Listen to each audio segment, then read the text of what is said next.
others thought it was just fate. But I always felt there was more to the story. I spent a lot of time around Auntie Oma growing up. My mother used to send me to her house to help with chores. One afternoon, when I was about 12, I was sitting with her in her small, warm kitchen, and I just couldn't hold it in anymore. "Auntie Oma," I asked carefully, "how come you don't have any children?" She looked at me, her smile fading slightly. For a moment, I thought I had made a terrible mistake, but then she sighed, setting down the bowl of yams she was peeling. "It's not something I talk about often," she said quietly, her eyes distant like she was remembering something from long ago. I didn't say anything, just waited. The kitchen felt heavy, like the air itself was holding its breath.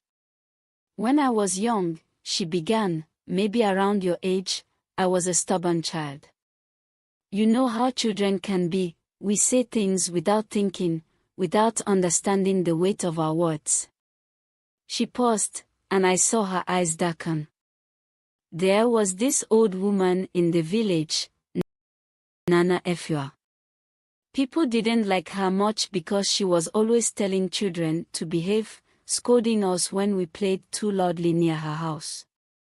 I knew who Nana Efua was, though she had passed before I was born. From what I had heard, she was a strict old woman, but people respected her. Still, children didn't like her much. One day, Auntie Oma continued, I was playing with my friends near Nana Efua's house. We were being noisy, laughing, as children do. She came out and started shouting at us to leave. I was angry. I don't even know why, I was just a child, thinking I knew everything. A small, sad smile crossed her face. In my anger, I said something terrible.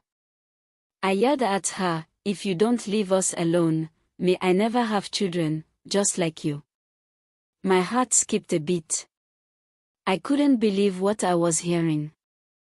I stared at Auntie Oma in shock, but she just shook her head slowly, as if she had played that moment in her mind 1,000 times. Nana Efua didn't say anything, she continued. She just looked at me with those sharp, old eyes of hers.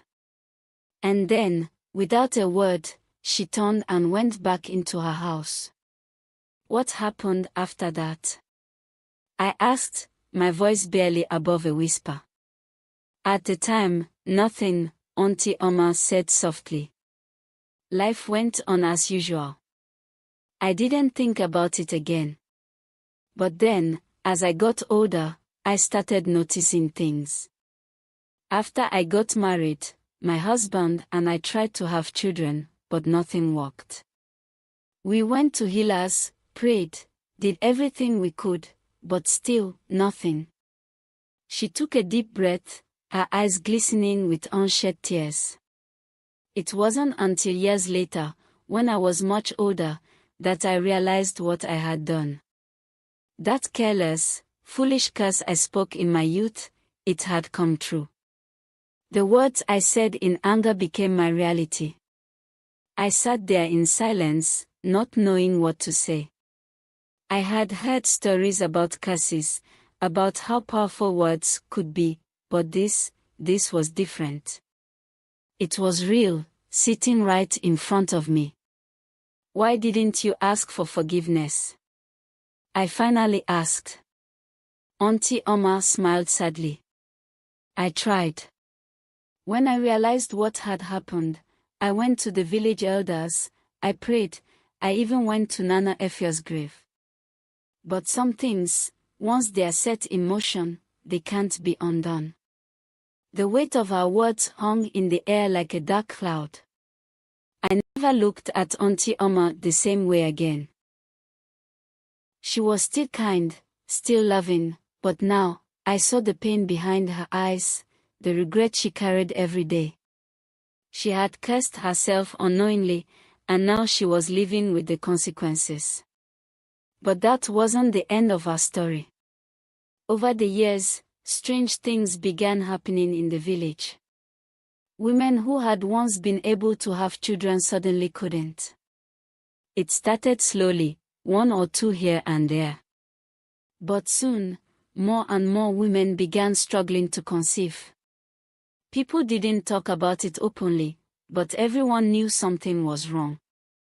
And then, one day, I overheard the elders talking. They were saying that Auntie Oma's curse had spread, that it wasn't just affecting her anymore. They believed the curse had become something bigger, something that was now affecting the whole village. Realized the curse wasn't finished. After hearing what the elders said, I felt a chill run down my spine. The idea that Auntie Oma's curse had spread to other women in the village was terrifying. How could something she said as a child have this much power? I couldn't shake the thought, and for days, it was all I could think about. One evening, as the sun was setting, I decided to go back to Auntie Oma's house. I wanted to ask her if she knew what was happening, if she felt the same strange energy I had been feeling. Her door was open when I arrived, and I found her sitting on her porch, staring out into the distance. "Auntie Oma," I said quietly, "I need to talk to you." She didn't turn to look at me but motioned for me to sit beside her. I could tell from her expression that something was bothering her too. "I know why you're here," she said after a long pause, her voice low and sad. "I felt it too. The curse, it's no longer just mine." I swallowed hard, trying to keep my voice steady. "What can we do, Auntie? The women in the village, they are suffering.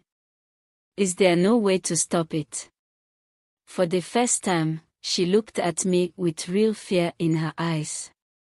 "I've spent years trying to undo what I did. But words spoken in anger, in innocence, carry more weight than we realize. They shape our lives, and once they take root, it's hard to pull them out." But, I insisted, there has to be something. Auntie Oma shook her head. "There might be one thing, but it's dangerous." The curse wasn't just about my words. Nana Efua was a powerful woman, more than anyone knew. She had ties to the old ways, the spirits.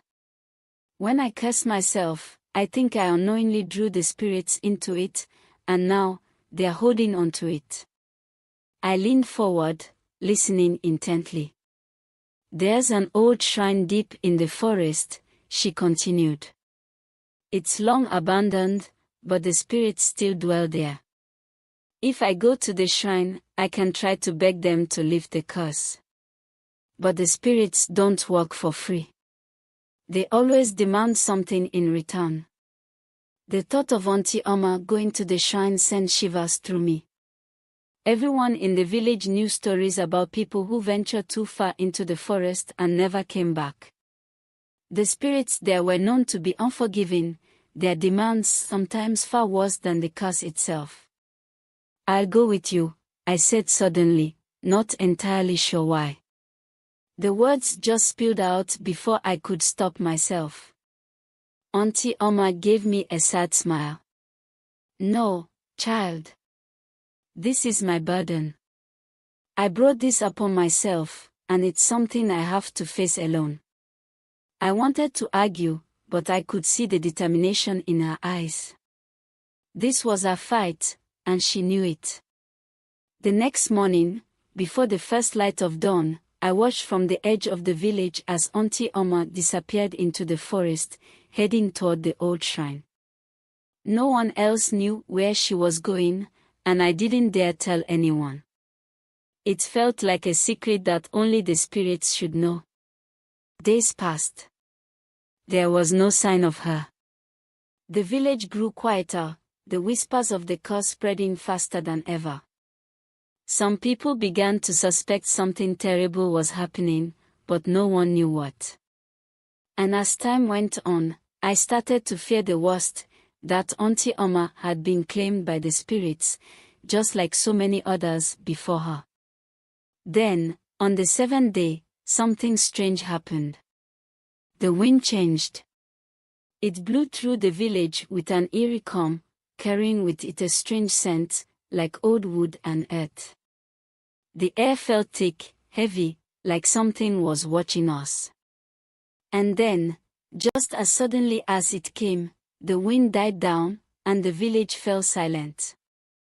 That evening, as the sun dipped below the horizon, I saw a figure approaching the village from the forest. My heart raced as I recognized the familiar shape. It was Auntie Oma. She looked different, though. Older, weary, like the forest had drained some part of her. But she was alive, and that was enough for me. She didn't speak much when she returned, but the women in the village began to notice something over the next few weeks. Those who had been struggling to conceive were suddenly pregnant. The sickness that had lingered over the village lifted, and life began to return to normal. I went to see Auntie Oma a few days later. She was sitting in her usual spot, on the porch, staring into the distance again. "It's over, isn't it?" I asked, hoping for some kind of reassurance. She nodded slowly, but there was no joy in her expression. "The curse is lifted, but the spirits, they always take something." "What did they take?" I whispered, fearing the answer. Auntie Oma turned to me, her eyes tired but resolute. "They took my voice. I can no longer speak." I stared at her in disbelief, my heart sinking. The woman who had always been so full of life, who had so much to say, could no longer speak. The spirits had taken the one thing that made her who she was. But she didn't seem angry. Instead, there was a kind of peace in her silence, as if she had made her peace with the spirit's price. Auntie Oma lived the rest of her life in the village, helping others in her quiet way.